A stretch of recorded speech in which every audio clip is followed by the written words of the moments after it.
All right, welcome everybody to the On the Record podcast. I'm your host ArJay, as always, and today I got a really special guest with me today, man. I got my personal engineer, the guy that's responsible for mixing and mastering my music from, I think, 2019? Yeah, a long time ago. Yeah, it's been a minute, bro.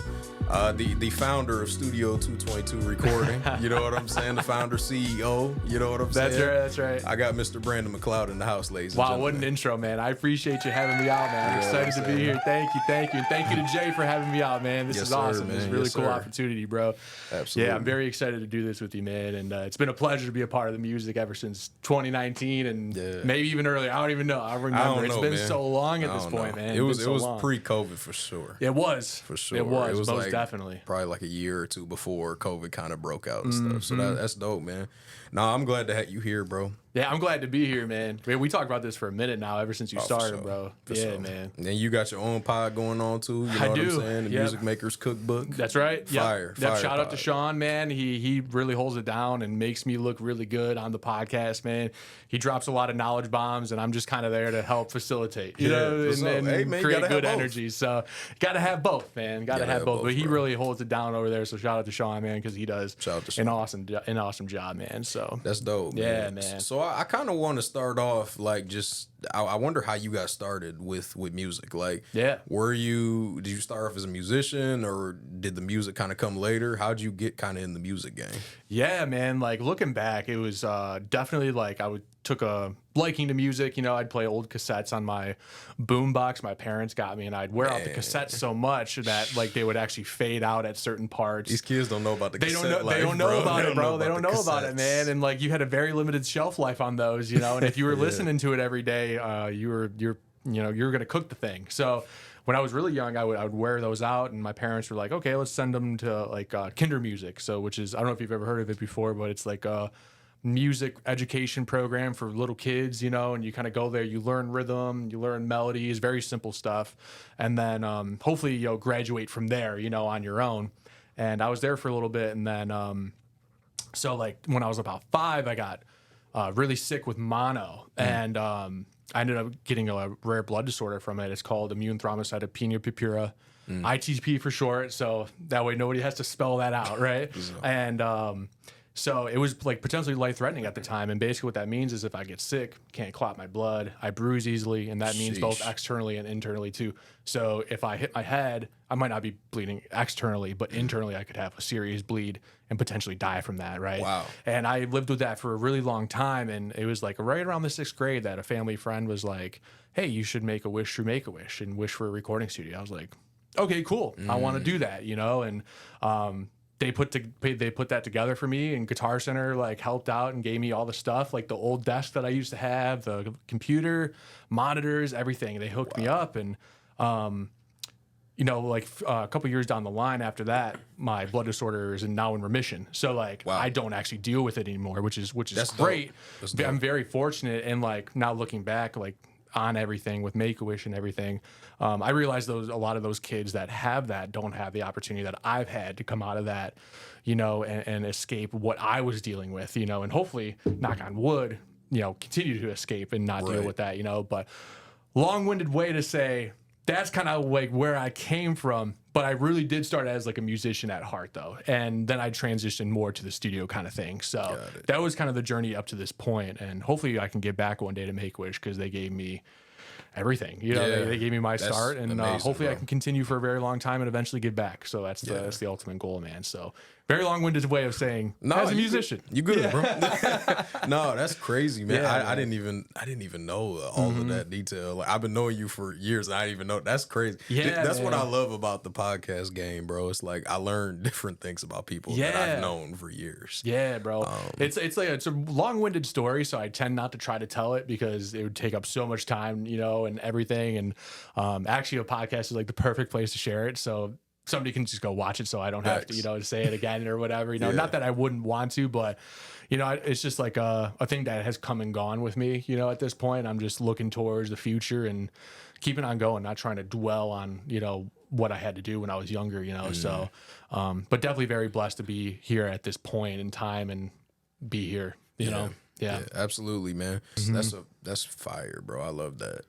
I think that kind of begs another question too, because like obviously with music, there has to be a level of theory that you have in order to do what you do. You know what I'm saying? Like, so how long did it take you to kind of get into this full time? Like I'm sure it had to have been a process, you know what I'm saying? Even though you had the studio, process. But it's like getting the musical ear and everything like that. Like, how was that process for you? Yeah, man, that's a great question. I would say I started taking this really seriously back in like about 2013, 2014 when I was going to Schoolcraft for audio engineering there. And really fell in love with it there. And like so much so I would be outside of the program just looking stuff up on YouTube, trying to get more advanced into the classes at this point. And I would actually have to stay over some points because like my classmates would be like, how did you do that? I need your help, you know, or something. Wow. I was like, this is cool. Like I really love this. And so transitioning way down the line, transferring schools multiple times and everything like that. I really didn't start being full-time until like 2022. Really, that was like my first full-time year, and that's even more recent than when we started working. Just because I was always in school or I always had a part-time job on the side or something like that, which there's obviously nothing wrong with at all, and it just wasn't always my main focus at the time because I was really focused with school. So going back to like the technical side of things, it definitely took a long time to be able to hear the certain differentials between, you know, EQ and hearing compression and understanding compression and how it works in its full entirety. And not only that, but learning genres too, you know, like what is the standard in this genre versus this genre? Like, for example, kick drum, right? Like a kick drum in metal is going to sound way different than a kick drum in hip hop, you know? And like, how do you do both of those, right? And like a lot of people like to niche down, but I like all music, so I don't want to niche down and, you know, be like, this is what I want to do, and like kind of pigeonhole myself. So it definitely took a lot of time just like trying to hear the subtle differences and flipping back and forth and being like, can I hear this, or am I just tricking myself at this point? And it really just took a lot of hands-on work at that point, you know, and just being able to work on different people's stuff, such as yourself, such as a lot of different people that we know who gave me an opportunity to do that and refine the craft and you know, try to support myself and then my family at the same time through this. So definitely very grateful for all your opportunities that you've given me, because that has helped me refine what I do. So another really long answer, but it's taken it's definitely taken a little bit, man. Like like a pretty decent amount of time, man.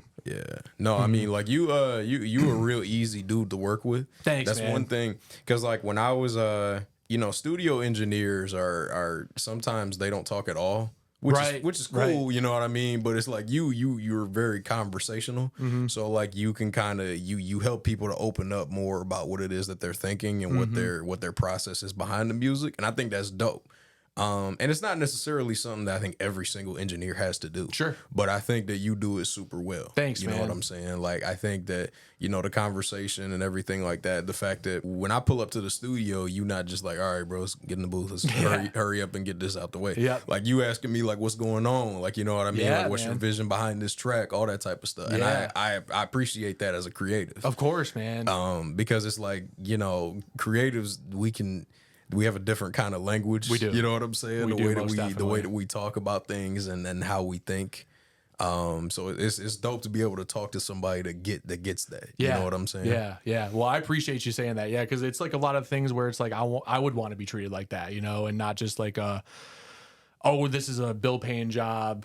Let's get you in, get you out. Next person in line, go, right? You know, so I try to do things, you know, kind of like just being decent about it, you know, and like, I mean, everybody's my friend that I work with, you know, it's like a lot of people are like, oh, don't ever call a client a friend or something. It's like, well, that doesn't make any sense to me because we spend hours together. How could we not be friends at the end of the day, right? And, you know, if we're not friends at the end of the day, then we're not going to make the best music that's possible, right? Like I know Anna, I went to your wedding, you know, like this, it's just really cool, you know, and like I consider everybody I work with my friends, and that's why my wedding guest list is going to be absolutely massive. Go ahead. Hella artists in there. That's going to be crazy. Yeah, man. No, that's dope, man. Yeah, man. That's super dope, bro. Like the connections and everything like that. And it's not even for like selfish reasons. Like, just like I'm being friends with you just so I can get more clout. But like I really rock with you for real. No, facts. You know, like and you mentioned something that was really cool too. You talked about how you don't like to limit yourself to just one style of music. Yeah. I'm paraphrasing, obviously. No, but sure. like, do you have a favorite style of music to mix though? Ooh, that's a great question, man. That's a really good question. That's a loaded question. Man, I do love mixing hip hop. I really do. Yeah. And I love mixing hip hop when I can get a hold of the beat too, because like a lot of the times it's 2 tracks. But if I have the extra stems or multi tracks, you know, to mix with, I love doing that because I love being able to experiment with kind of different ways of processing things and maybe hit things to smack a little harder too. Cause like, you know, if that kick ain't punching, what's the point? You know what I'm saying? Right. What's the point? But definitely hip hop. And then I would also say, believe it or not, country music is kind of fun to mix too. Okay. And the only reason why I say that is because it's honestly a mixing pot of genres at this point. You have 808s in country, you have metal drums in country, you have pop vocals in country, and then you have like regular guitars in country. Sheesh. And like you have the whole melting pot of things. So you kind of get like every dynamic in there. Yeah. And it's kind of fun placing those together and seeing just how creative people can be within country music. Although it's not a genre that I listen to, you know, very often, if at all, you know, at this point, but it's definitely a little bit, it's fun because you can see everything kind of coalesce and come together, and it's unique because you wouldn't think some things would work together. So that's pretty cool. Yeah. Okay. No, that's fire, bro. Yeah, country. I can imagine country would be fun to make. I appreciate country a little more than I used to. Me too. I used to be a hater, but then I was like, you know, it's kind of knock a little bit. You know what I'm saying? If it's a nice Sunday afternoon and you got some twang on the radio, it's like, it be hitting, all right, you know, you got your dog in the back seat, got the windows like, down right, bro, and everything. It's kind of like, chilling, you know, like this is cool. Like I ain't gonna let anybody know, right? Like, but I'm just saying, it's kind of nice. No, it'd be hitting. It'd be hitting. So as far as you work with a plethora of artists and stuff like that, you've worked with, like, I would say, and you could correct me if I'm wrong, but it seems like you work with mostly local guys. Yeah, you know what I mean. But you've had some dope opportunities to work with some bigger names in like Detroit music and stuff. Like you've got credentials with, and I don't know how much you can reveal, obviously. Yeah, I can reveal all of it now. Okay, yeah, we're good to run with it now. Yeah. So like, I mean, just kind of. You had a really dope project recently that you were a part of with some Detroit artists. So if you want to kind of speak on that, yeah, man, you know, how that came about. And I just want to say really quick, I'm just joking with the country guys because I'm working on some country stuff right now, and I love it. You know, so recently, it was back in April, my buddy Adrian hit me up. Shout out to Adrian, he's great. He works for Olympia with the Tigers and the Red Wings, and they were doing this thing for the new Nike jerseys for the City Connect thing for the MLB. And they were like, Adrian was like, hey, we're putting together this track for it. And it's like a Detroit hip hop style track. I'm like, oh, that's really dope. And that's really unique. Cause I mean, like, it's Detroit style hip hop. I mean, yeah, sure. Other cities have that genre in them, you know, somewhere, but like, it kind of originated here, you know. It's different here. It's different here, you know. This is OG, you know. So I was like, dude, this is like really dope because like you would think like, oh, Detroit Rock City, that's what the Tigers are going to gravitate towards to right away. It was like, no, we're going to do a Detroit style hip hop track. I'm like, I'm all for it. So I got the pleasure of working with PL, Stretch Money, Valid, and then GMAC Cash, and like it was super dope. And like the whole project was definitely laborious, you know, just making sure everything got into the right place. Because at some point I ended up starting to arrange it, and like I didn't see the video at all. I had no visuals, and I just kind of had to like spitball where certain parts went with some of the poets that were in there. And I was kind of setting the stage a little bit, and I kept sending to Adrian. I was like, am I doing this right? Like, what's going on here? He's like, dude, you're good. Like, just keep going. I was like, okay. And like, this is like my first like really like corporate project, you know, that I've really done. Big deal, bro. Yeah. And it was awesome. I had to sign an NDA for it and everything just because Nike was involved with it and everything. Wow. And it turned out really dope. And now PL and I, like, we're really good friends, and we work together now. That's dope. And we just finished something for the NFL Flag Football Championship. That's going to be like their main theme song for the next 4 years. And that just aired this past weekend, which was really cool. Wow. And we were kind of working in collaboration with ESPN too. So when they would send over reference track, it was the Monday Night Football track. And I'm like, this is wild to me, bro. Like that I'm getting a reference track. That's the Monday Night Football track. That's nuts. Yeah, dude. So it was really cool. It was a really cool experience, man. So a couple of big projects projects this year, you know, that I've been really grateful to be a part of, and hopefully more come my way. But at this point, you know, really cool stuff. Yeah, really cool stuff. Dude, that's fire, bro. Thanks, like man. I love the fact that you were able to, you know, you got opportunity like that, especially to work with such like respected names. Oh yeah, absolutely. You know what I'm saying? Like G-Mac is like the king of like comedy rap, especially like I don't know how y'all feel about the Detroit sign, but that is, I mean he went crazy. Hilarious, he went crazy. That was so funny. And he said when he said he got him off a Wish, I'm like, oh my goodness, bro. No, this dude gotta go. Didn't he release a track again after that? He was like, it really don't look that bad, you know? Because he was like, I mean, at night it's it's all right. You know what I'm saying? Type, and that's kind of how I felt. Hilarious. At first, I was like, all right, this is trash. But then at night, I was like, okay. Like, yeah. Right. You know, it's not that bad. Yeah, it's not. It could be worse. Just during the day. It could be worse. Right. During the day, I can't get with it. But at night, okay. I get with it. No, that's fire, bro. And like you were talking about earlier, the connections and the friendships that just come naturally from that type of stuff. You know what I mean? There is one thing that I'm wondering too when it comes to that, because that's not necessarily your typical style of music that you mix. You know what I mean? Like a lot of the artists that you work with are more like melodious and stuff like that. Yeah. So what was different about like this project and like the stuff you're usually working on? That is an awesome question, because I sat there for a little bit thinking about that, because like at a philosophical level, it does change project to project, and especially with the way that this project had to be delivered, right? Detroit style music, Detroit style hip hop, a lot of the time you're trying to, you know, you're doing a lot of punches, you're working really fast, and really you're just getting it out at that point, right? It might not sound the best every single time, but that's not the point, because it's supposed to be raw, right? It's supposed to be rough. It has that grit to it. Where opposed to working more corporate, you want polished and refined, and something that Timmy and his mom can listen to when they're at the baseball game, right? So now there's a clash that's inherent right there, right? Because like now you have to bridge the delicacy of the culture of Detroit and what Detroit style music stands for, or Detroit style hip hop stands for, but also present it in a way that is understood by the listener and retained and respected, you know, that would not otherwise listen to that. They're listening to Shawn Mendes or Ariana Grande or whatever's on the pop charts at the time, right? So it's like, how do we bridge these two together? So it was like, I really found doing the grit and the nastiness through the beat, or as much as I could, right, kind of facilitated that while keeping the vocals as clean as humanly possible, to kind of meet in the middle and have that coalescence at the games or on TV or whatever, you know. And it was definitely a delicate balance, because I had to sit there and think about it for a second. I really did. I really did consider that. And that's like a side of mixing that I've never had to like look at before.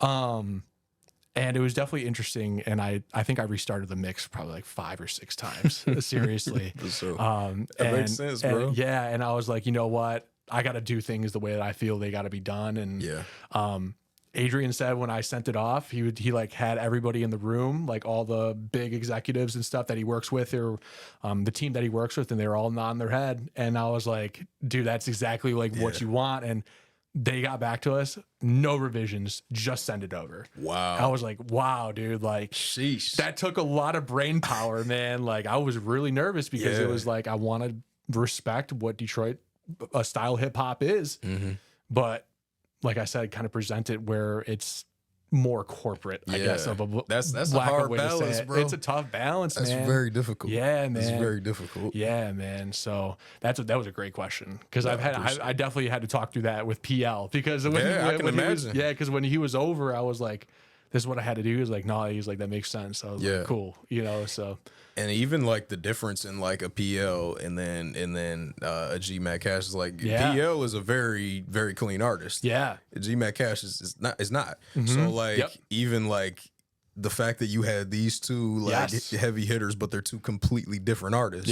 You were talking about the corporate side, because you have to make it like family friendly. Exactly. You know what I mean? Because you have people that are going to these games that don't want to hear certain things. Right. You know what I mean? And at a certain point, censorship just you know exactly what they tell what they're saying, right? You know what right. I mean? It's like you can censor stuff, but it's like, I mean, it really don't take a whole lot of imagination to know what that next word is. Exactly. You know exactly. what I mean? Yep. No, so I give you big ups for that, bro. Thanks, man. I appreciate it, bro. To kind of bridge that gap, because that's nuts. Yeah, man. It was definitely a delicate balance, and like I said, I've never had to think this hard about like everything up to this point with other mixes like this, and there's definitely that inherent clash that happened that I didn't even consider until I got everything in there and was like, oh my God, like something's got to happen here. And we got to do this right. So what would you say? Because obviously this was a super dope project, but your day to day is like it's just filled with music and just, you know what I mean, like mixing and mastering different artists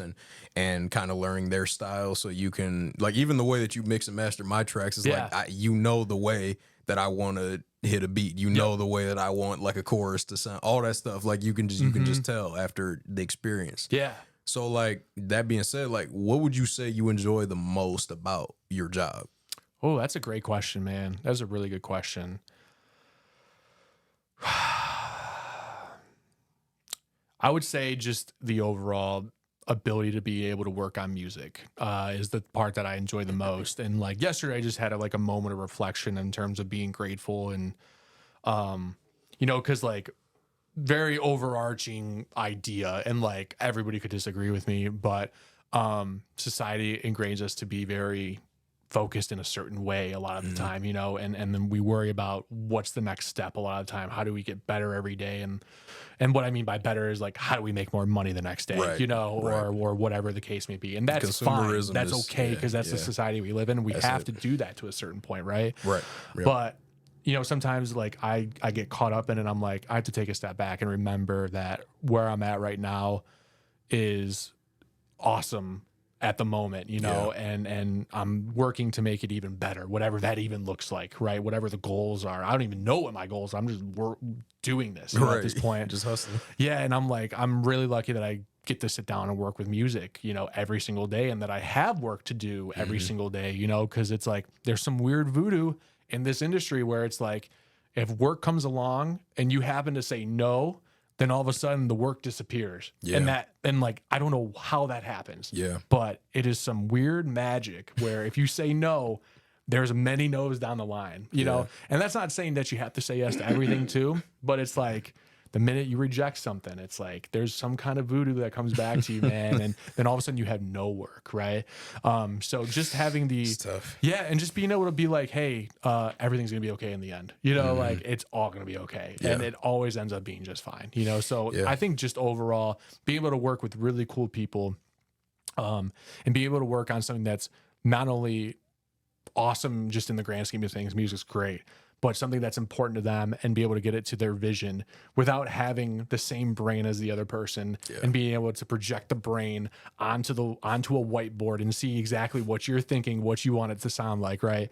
And like kind of figuring out that puzzle from there is really cool. It is really cool. That's dope. It can be frustrating sometimes, you know, because it's like if there's not like if there's two different clashes of communication style, that can slow things down. People have their own vernacular at that point, but once you get past that, and as long as you ask questions, you're open with the communication, it really makes everything go by really smooth. Yeah. So honestly, just being able to work on music every day is the best part about the job, and work with really cool people. That's dope. Yeah. What instruments do you personally play?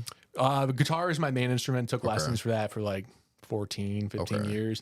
I'm still bad at it. And and I picked up the drums when I was younger too. But I can't play a lick anymore these days. And I become a bassist by proxy at this point. Like I will actually go to other studios and track bass. Like for my buddy Mike and everything, and which is really fun. And I do have to say I respect bass players a little bit more now, because I mean I'm a guitarist, so I gotta hate. You know, it's my rite of passage, and unfortunately, I've come to respect bass players at this point. So, shout out to bass players. Shout out to the bass players, bro. They don't be getting what a enough conceited love. thing to say. Yeah. They don't be getting enough love though, That's man. right, you know man. what I That's mean? right. Bass players, they be getting slept on. They do. A lot of people They do. love talking about keys players, guitar players, drummers, vocalists. Of course, vocalists. Yeah, but then bass players, they don't be getting enough love to me. That's what I'm saying, man. They hold down the rhythm section, man. Yeah, shout out to the bass. That's where the low end comes from, man. That's where it moves. Where the music music moves, bro. Yeah, and even when you can't hear it, you know you can feel it. Exactly. You know what I'm saying? Like, you know, and you know when it's not there. Yep. You know what I'm saying? Exactly. So like, how often have you had to engineer yourself? Have you ever had to like engineer guitar or drums or bass? That's so funny. And that you're the one playing, that, and you had to just run back to the, you know, outside the booth and all that. Like, how often does that happen? Yeah, so I used to do it a lot when like 2013, 2014, when I was kind of in a band or a little duo, you know. And which is where I got the name from eventually. But yeah, it was pretty cool. Or we'd run back and forth to the booth, or you know, he'd help me track, and like I'd be like tracking guitars, and I wasn't very good at tracking to a metronome at the time, so he'd actually help me by tapping my leg or my knee at the time, and like help me keep tempo with stuff, and I'm kind of engineering myself at that point, you know. But these days, seldom, unfortunately. I don't have as much time to work on music, and nor do I have many musical ideas these days, because everything I want to do is so complicated on guitar that I can't play it, you know, or whatever, because like I really do like a lot of technical guitar stuff out there, like progressive kind of metal stuff and like things like that, very niche stuff, but I can't play like they do, so all my stuff's very simplistic. And like I've been actually thinking about doing like releasing some kind of like short videos of riffs that I have, ideas down on Instagram, and just putting them out, because I'm most likely never going to write a full song like these days. But I mean, who knows? But like I could always come back and write. So I'm about to just get content out there just to show everybody that I do know how to play a little bit still, just a little bit. Yeah, you know? just a little bit, exactly. Bro. Just a little taste. You know what I'm saying? Y'all not getting the EP or nothing, but right? Yeah, you're not gonna get a full length or an EP, but you know you might get a 30-second thing, get a clip on Instagram, get a nice little reel. You know what I'm saying? Exactly. No, that's dope, man. Yeah, that's dope. man. Yeah. Yeah, it's I think it's interesting because me as a musician, like I can hear music a certain way, and then with you hear music a different way. That's one of the things I love the most about music, is it's like we can hear the same thing, but like hear it in totally different ways. So true. You know what I mean? True. And I think that's super dope. I know for me, I don't really have a whole lot of music theory, to be honest. I really don't. I have like I everything I do, I either taught myself or I had like some kind of informal way of finding out. Like I'm a vocalist, I'm a rapper, I'm a drummer, and like I really don't read a whole lot of music like that. Yeah. But for you, like how much music theory plays a part? Or like how much does music theory play a part in what you do? Yeah, so it's definitely crept up more recently for sure. It all depends on who you kind of get in there and what their technical expertise is with it. Scales all the time. Scales are probably one of the most important things, and that helps you obviously find key and all your chords and your triads and stuff. So I think like if anybody listening was like, how far do I have to go with music theory? Learn your scales, because that will get you so far. It'll get you so far. Rhythmically, you kind of... I have kind of like a weird theory that rhythmic is often innate, you know, like there's a point where you can't teach rhythm. Like you kind of just have to pick it up. And like, it's unfortunate because I've known people that are not great at rhythm at all. And it's just like, I can't, like, not even like a client or anything like that, you know, but just like people I've known outside of like the studio. And it's just like, I can't teach you rhythm, you know, like it's like at some point it just becomes ingrained, and it's either you got it or you don't. Exactly. Yeah, you know, and I hate being like that, because I love the opportunity of being able to learn things whenever you can, or somebody learn things. And I'm not saying that you couldn't learn rhythm, but that's one of the things that I'm like, that's really hard to teach. So music theory overall, intermediate kind of, I got you. but not as much as you would think. And like there's a lot of tools out there to kind of help along the way too if we're producing something, but I very rarely rely on those tools. I would just rather figure it out on the keys, you know, and see kind of like where to go from there. But I should definitely be better at it than I am, though, like seriously, because it's definitely very helpful. It's definitely very helpful. And I know a lot of the argument too is like, why would I want to learn music theory? It's just gonna trap me in a box. And like, sure, like if you're doing like Baroque classical styles of music, that's gonna trap you in a box. Exactly. Yeah, right. Yes, exactly.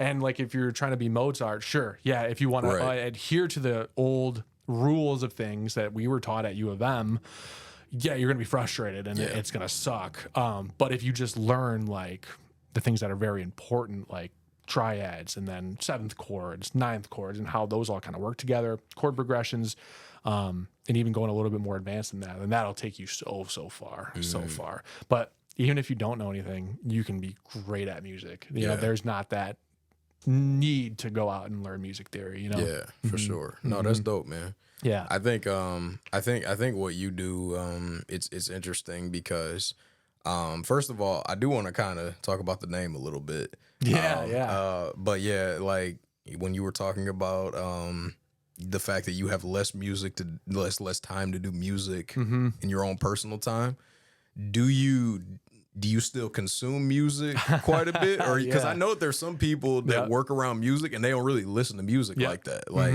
I have plenty of friends like that. Yeah. You know, like, so are you still consuming quite a bit of music, or is it kind of like? Yeah, so I typically don't. Okay. But I will get spurts of where I do want to consume music, and that generally leads me to wanting to consume more music to a certain point until I get burnt out again. I'm like, back to podcasts only. I got to hear somebody talk, you know, because I've been listening to this melody for the past 2 hours. Right. Now I got to get it out of my head, which, by the way, does haunt me sometimes at night.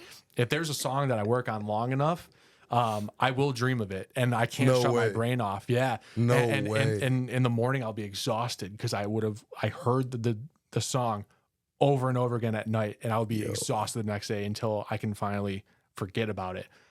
I've had that happen a few times. Yep. That's crazy. And that's awful. That is terrible because you just don't get any rest. And then you hate the song when you wake up. You know what I'm saying? It's like, I don't even want to work on this no more. You know, and props to whoever made that song, because that means it's really catchy. And I had to listen to it for the last 3 hours, right? Or 4 or 5 hours, you know?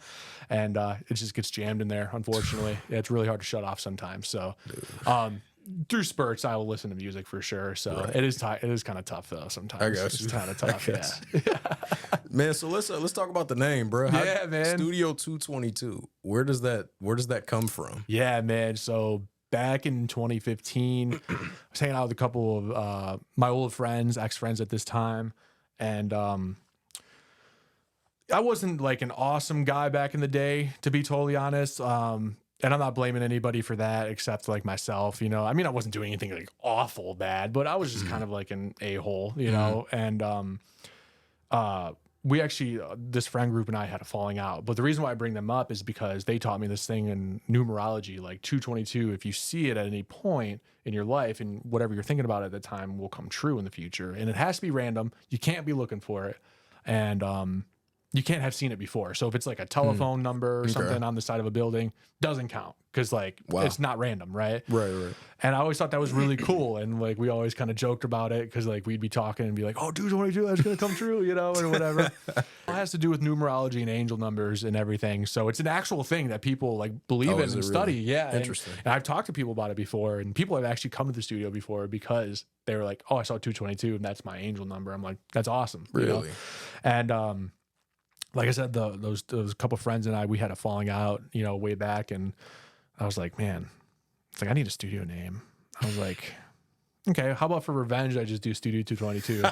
And unfortunately, Studio 222 is taken legally, so I had to do Studio 222 recording to get it. Oh, I see. Yeah, because the name was already taken otherwise, so it was kind of built off of spite. That's hilarious. So you're just like, well. Yep. Let's just see how this goes. Exactly. Let's just throw it out there. That's you know, hilarious. I'm terrible with names, man. Yeah. Like I can't come up with a song title to save my life, bro. So bad. And you know what's funny is that I think your song titles are great. So like, you know, like I think everybody that comes up with a name, I'm like, this is awesome. Like, because I couldn't do this at all. You know, the first line of the hook usually ends up being the name of my song. I'm just like, next time you're over, I'm just gonna ask you to sing the hook. I'll just straight up. That's the name. Yep. As soon as I get the hook, I'm like, oh, here it goes. Yep, that's it. No, man, that's cool, bro. Yeah. I think, and then I think from my perspective, working with you, it's been cool because the vibe that you got in the studio is dope, you know, and it's a very welcoming atmosphere and everything like that. You know, especially because I could say for me as a Christian and as an artist at the same time, it's like, it can be hard to kind of move in certain spaces. Yeah. You know what I mean? Some people are very quick to be judgmental, and then other people are quick to be to just kind of swear it off and not really give anything a chance. And so, like, I appreciate the fact that you were open to me coming through. You know what I'm saying? Because you know what I believe, you know how I rock and everything like that. Absolutely. And I would like to think that my music is unique enough to not really be categorized in any specific box. Yeah. You know what I mean? But I think the cool thing is like having an engineer that knows your style and helps you bring it out more. You know what I mean? And like knows what it is that you are inspired by, you being me in this scenario, obviously. And like motivated by and stuff like that. I think that's super dope. Yeah.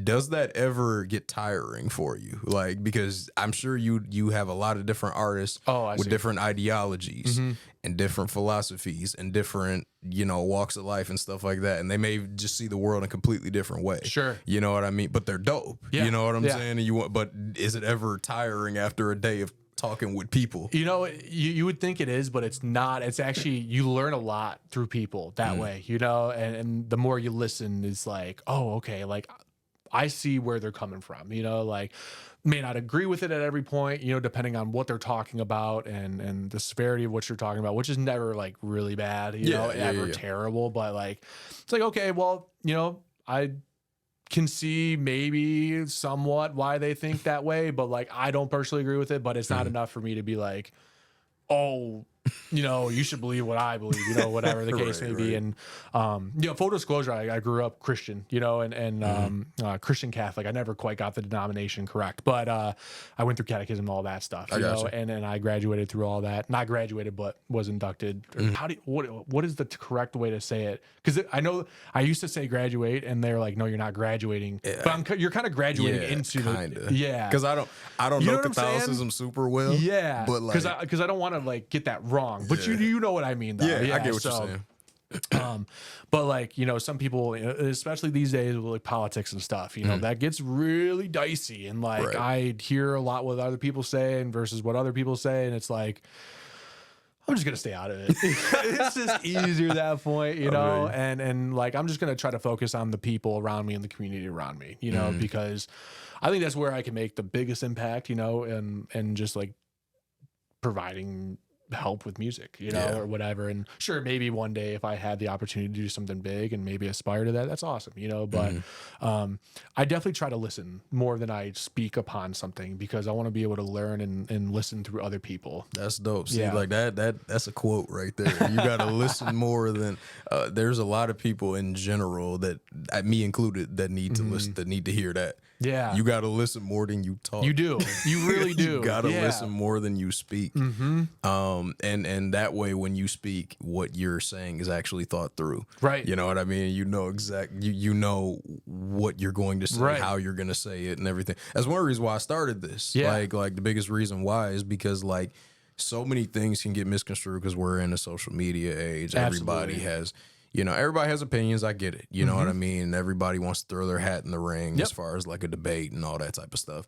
And I don't really, I try not to seek after arguments. You know what I mean? Like I used to be, it used to be toxic, bro. No, me too. Like, but then I was like, man, like, I could really be spending time with my wife. You know what I'm saying? No, it's like I could really be. I could be like productive some way. I could be doing anything else. That, or I could be playing NCAA. You know, like something fun. You know, something relaxing, right? Like seriously, like it's just like, why invest the energy into trying to argue with somebody who's not even going to see your point in the first place? You know? That's it, man. Yeah, that's it. Yeah. And NCAA, dude, like have you copped the game yet? I have not copped the game just yet. You have not copped the game, bro. No. I do plan on copping it though. Okay. Like I was planning on it, and then I made the upgrade to the studio. Right. And that kind of set me back a little bit. So I was like, all right, this is going to be down the line. So, but it's on the horizon though, because you know I got to play as my boys. Yeah, man. Go blue, man. Yeah, I'm just gonna schedule Ohio State every week and blast them, bro. You know what I'm saying? Just smoke Ohio State. Exactly. Just Ohio State. I don't even know if the game will let me do that, but it's just gonna be Ohio State week 1 through week 12. Just spam Ohio State is crazy, bro. I'll throw Michigan State in there as a bye week. No, that's terrible. Right. I'm so sorry to Michigan State fan. I'm gonna get so much hate now. Oh, bye week. Oh man, I definitely got some Spartans. It is what it is, bro. They know I'm a Michigan fan. You know what? They're gonna be great this year too, because I think that coach is gonna really kind of turn that program around, which is gonna be really cool. And honestly, they're gonna be a pain again. So. So I'm fully expecting to see that. So, but I have to talk because we just won a national championship. So of course, bro. You know what I'm saying? It's all right now. So yeah. No, that's dope. You feeling optimistic about this season? No. No, I'm not. Why is that? Why is that? The schedule.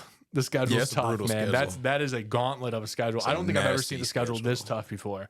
And that includes USC because we don't know how they're going to be, but it's Lincoln Riley, so I can only imagine what USC is going to have up their sleeve too. I know a lot of people are saying 8-4, 9-3. Man, I'd be really happy at 9-3. Really happy at 9-3. I think Ohio State does beat us this year.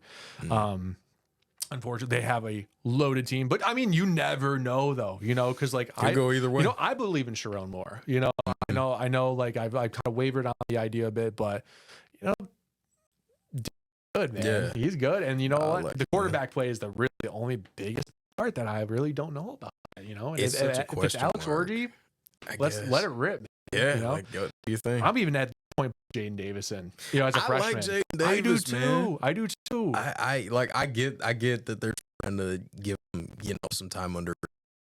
But I think he got the talent. I do now, too. You know what I'm saying? I'll see what Alex got, man.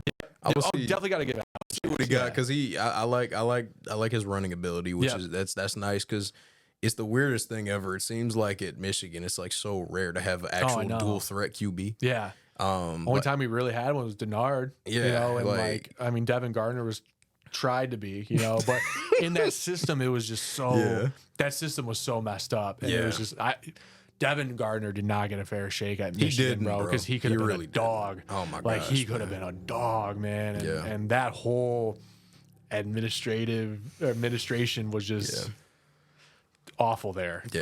I don't miss those days. I really don't long for those days at all. At least we're past the Wilton Spade.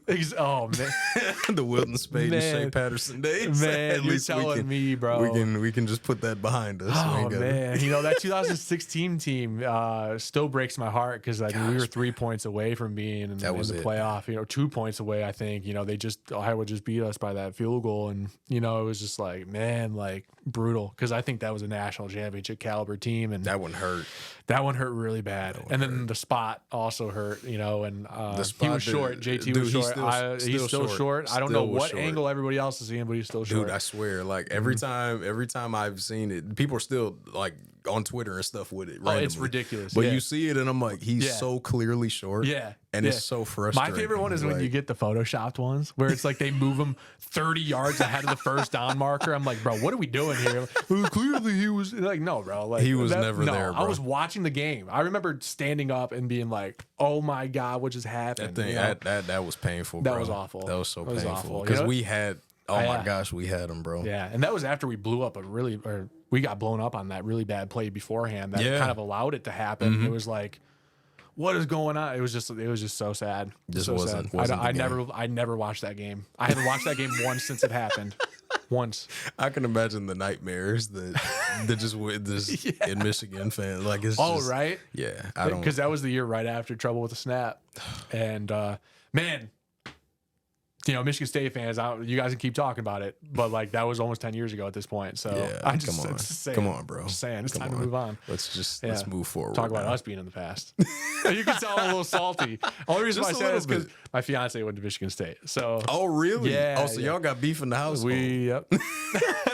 Y'all got beef. Ooh. Yeah. But she said she's over it. So I was like, okay, she's cool. over it. Yeah. Because she was like, I went to grad school at NYU, so she's like, I don't really associate with MSU anymore. I'm like, okay, all right, valid. Okay, like dope. No, I like that. Yeah, like that's cool. That's cool. That means this truly, when you guys fully tie the knot, it truly will be a Michigan household. Exactly. You know what I mean? That's just dope. by proxy. That's dope. Yeah, unfortunately for her.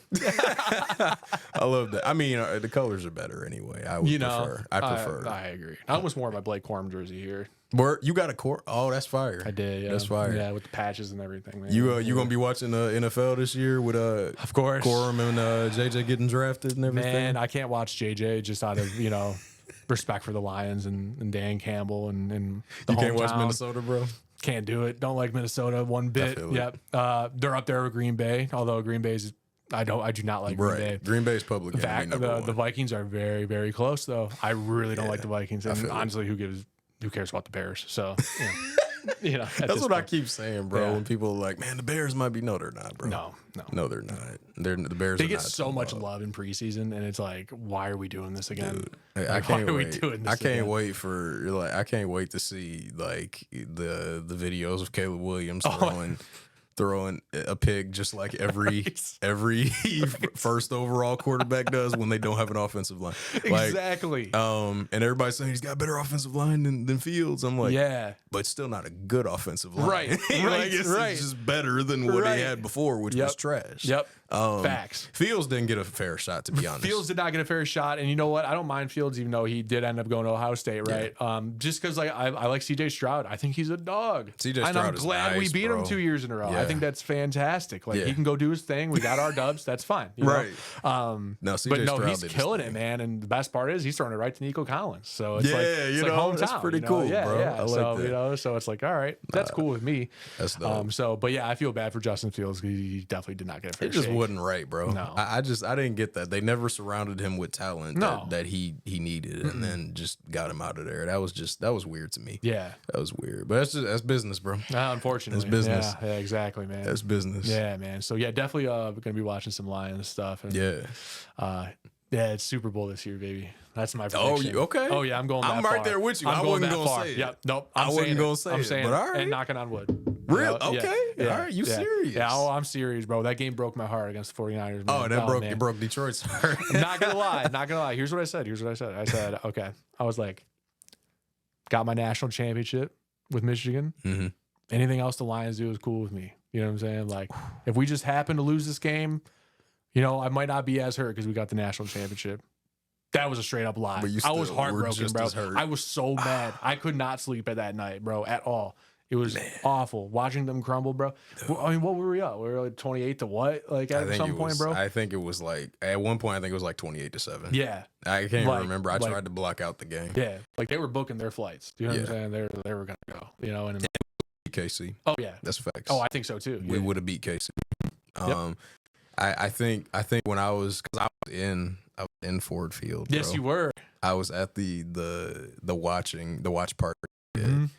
And I could just see like dude, the life in the stadium was amazing. Yeah. Until Ayuk, I think it was Ayuk caught that pass off of what was Vildor's helmet. Then that's when you could just when it shifted. Feel the life just leave the stadium. And we weren't even down. We were still winning. No, right. But like that was such a game changing moment. And like you just saw like I don't know, like everything, all the SOL just started coming back to memory. Yep. It was just like, no, it was like the not again. Yeah, man, it was the field goal calls too. Oh my goodness. Which like bro. I get at some point because like, you know, I think we got rid of Riley Patterson sometime in November or December, right? I think we waived him. Yeah. And I can't wait for this new guy. Me too, man. He's gonna be a dog, man. Gosh. He's gonna be a dog, man. And then Josh Reynolds dropping. Oh, yeah. Anyways, I was so mad at Josh Reynolds. I was a little upset. I was so mad. I mean, I can't do what he does. Clearly, but like, neither can I. Man, like, I was definitely a upset couch coach. There was a lot of anger. Yeah. I mean, dude, you could just feel just the energy leave Ford Field, and then as soon as Frisco took the lead, bro. Dudes started leaving. It's just like, all right, time to go. Yeah. It was so much. Oh my gosh, bro, it was so much pain. Oh, it's terrible. It was so much pain, bro. I was sitting next to my homeboy, and I just saw him just break, and I'm just like, oh my goodness, bro. Like he was so hopeful. Yeah, the whole stadium was so hopeful, and then like eventually everybody slumped like this. You know what I'm saying? Everybody's leaning quiet. A little bit more. Everybody's just going on their phone. Yep, everybody's on their phone. Mm-hmm. Oh my goodness, bro. And then you see the families are like, hey, we should go home. Yep. Beat the traffic. You know? Yep, literally. Like, oh man, it's brutal, bro. Dude. We had towels and posters. I mean, we was going. They had us on TV, fam. Real? Oh, they did, didn't they? They showed us. They were like, this is Ford Field right now. Yeah, man. Bro, we were deep. Yep. Like, I don't think it was that whole empty. lower bowl was full. Dude, it was deep. Yeah. Oh my gosh, bro. It's terrible. Yeah, that hurt. It was really bad. That hurt. But yeah, this year is it. This year is 100%. This year is their year. It's not the Pistons year, but it is. It is. And I'm a Pistons fan, but no, it's not happening, bro. I'm sorry. Unfortunately, it's not happening. No, it's not happening. You got about 3 to 5 5 more years, big dog. And I'm sorry. Yeah, that's if we don't get screwed in the lottery every year, bro. you know, from here on out. 5 again, bro. It's terrible. 5. It's terrible. What 3 years, 4 years in a row? Oh, I can't even fathom how this is even happening right now. No, I think they sold their soul to somehow, bro. Somewhere down the line, they sold their soul, and the devil was laughing. The devil was having the time of his life watching this team because somehow they sold their soul. I don't know when they did it, but yeah, man. Yeah. I'm very hopeful for Detroit sports overall, though. You know, like the Tigers. You know, they're about even right now, but they've been picking it up a little bit, which has been great. And then the Red Wings, I'm excited to see what they're going to do. I don't watch hockey as much as I used to anymore, but they should have made the playoffs last year. You know, and then obviously the Lions are looking. Mean. Nah, Lions looking nasty. I mean, bro. when you have people saying like Lions are top 5, that's nuts to me, bro. And like the media to all of was us, it's never, unheard of. The media was never in favor of the Lions, and now it's like everyone's pro Lions all of a sudden, and the Lions are America's new team. Well, it's not like the Cowboys really were America's team for real. Let's be real. Like. So, but the Lions are like America's team now. Yeah. It's the weirdest thing. Everybody wanted to see like a Lions-Ravens Super Bowl last year. That would have been so dope, and we would have gotten blown out. Oh my goodness! Oh yeah, we got smoked. Yeah, because I mean that happened in week 7 or something already. So it was like, dude, that game was. That, you know, like, I'll pass. Thanks. I probably would have rather. Yeah, I'm cool losing to Frisco than going to the Super Bowl and getting smashed by Baltimore. Absolutely, but I have way too much respect for Lamar Jackson to ever want to face him. So yeah, no, I'm good. I'm good, and he beat us passing the ball. That's what was crazy. He didn't even have to run on us. Imagine if he was. Yeah. Anyway. Yeah.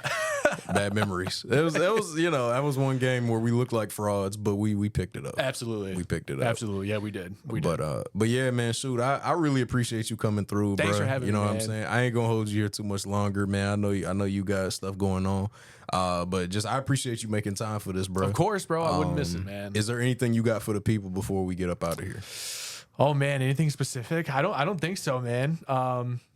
Just be happy, be healthy, make good music. There you go. And listen to good music. Make too. dope music. That's right. Make dope music and listen to dope music. Absolutely. So man, I appreciate you, man. Shout out to bro. you, Thank you for having me, man. I appreciate it. Shout out to Studio 222 Recording. This is On the Record, and we're gonna see you guys in the next one. Yes, sir.